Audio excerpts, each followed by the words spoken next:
How lucky you all are. How lucky you must be to be able to fear. To be able to be afraid. To get scared.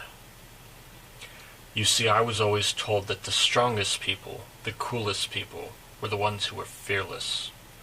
They lied. You see, after years and years of my worst fears happening over and over again to me, I have finally been able to achieve this state of being, if you can call it that. All of you out there, you may try to fear less, but don't ever let yourself become fearless. You see, the truth is that you need fear.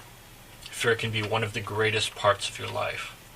It's what gives you the driving power to succeed, and if not that, then the overwhelming desire not to fail. It gives you a reason to be careful, a mindset to be cautious, and a want to be so a part of the lives of everyone that you love because you cannot stand the thought that eventually you are going to lose them. Or maybe worse. Maybe they will be left alone without you, spinning hopelessly lost, trying so desperately to swim, having been thrown straight into the deep end by their lifeguard. It is fear that gives men wings. It is fear that gives them their fight. Take that away and they want not to fight, not to fly, not because they are afraid of being beaten or afraid of falling, but simply because it is all too boring and a touch too bland. Without fear there is no risk. Without risk, no rush. No desperate need to try as hard as you can with everything that you got, even though it still might not be enough. Yes, this emotion, this demon in the shadows, this harbinger of darkness, this feeling of danger is not, in fact, a weakness. It is what makes all of you strong, and to me, it is a stranger. How lucky you all are. How lucky you all must be to be able to cry. I cannot tell you of all the hardships that I have faced, the pain that I have felt, the nights I spent alone, abandoned, freezing by the side of the road because I have once again been abandoned by the people who said they loved me most. The anger and frustration building up with so much pressure inside of me, waiting, begging, longing to just let all of it pop, let my emotions rain down from my eyes and be released of all the anger and hate and sorrow. But no. This is something that I am no longer capable of. I have suffered these memories for far too long, and I am not comforted by the fact that every day I know that they will still be here tomorrow. Who was it anyway that had the audacity to start this horrible rumor that crying means you are weak? Being able to cry does not make you weak. The act of crying does not make you weak. Tears are not the embodiment of weakness. People say that they want to be strong, that they want to be like stone or steel or titanium, but they are wrong. They are also wrong because all of these are brittle, and all of these can be broken. It may take a while, but eventually, after constant bombardment, day after day, from just as much from the inside as from the outside, these walls will break, and so you will mend them, and it will take years to repair them, and then when you finally meet someone who you want to let in, you will have forgotten where you put the door. Tears are not weakness. Tears are the essence of your soul.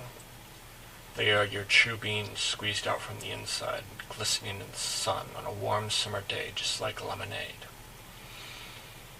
The people who see you cry should be honored that you are willing to do so in front of them, for you are showing them the deepest part of yourself. And if you want to be strong, then be strong, but don't be any form of metal.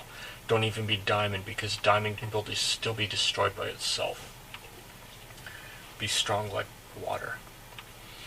Let your tears form a river around you. Let it slowly eat away at all the mountains that surround you. Even if in your own little aquatic bubble you are still alone, at least you can still see the outside world. At least you can still grow in the sunlight. How lucky you all are. How lucky you all must be to still be here. Even with your fears and tears and problems and histories and pasts and memories, the important part is that you are all still here.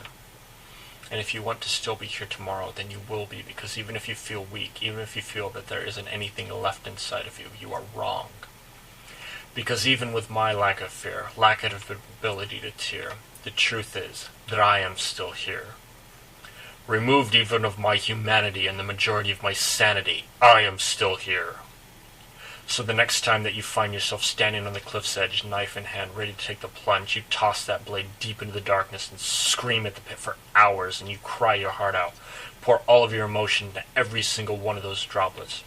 Show the entire world just exactly who you are and how hard you've tried, without ever saying a word. And then when that hole fills, you swim to the other side. And when you crawl out of the water, you will turn around and see all the people who are so happy that you are still alive. But you don't stop there. You keep marching forward into the forest beyond, and you cut down trees, and you plant new ones, and you dive back into that watery hole again and again and again until you've built a bridge that spans that crossing, because not everyone can swim. Not everyone can make it. Some of them fall in along the way. Some of them pass out and start to sink and are pulled to the surface by the most unlikely of people, and they may never know just why we call them our favorite, because they have no idea just how they saved us. And even with our broken parts, our defective hearts, our weakness of no longer being able to be afraid, and our dry eyes, it doesn't mean that we don't know how to feel or how to love. It just means that we are still trying to remember how to breathe. And for those of you struggling, unable to keep your head above the surface, trying and seeking deeper into that chasm that you are so desperately trying to fill, grasping harder and harder as your brain begins to become starved for oxygen and your eyes start to close, bringing the darkness in from all around you and the pressure building on you from every direction. Keep fighting.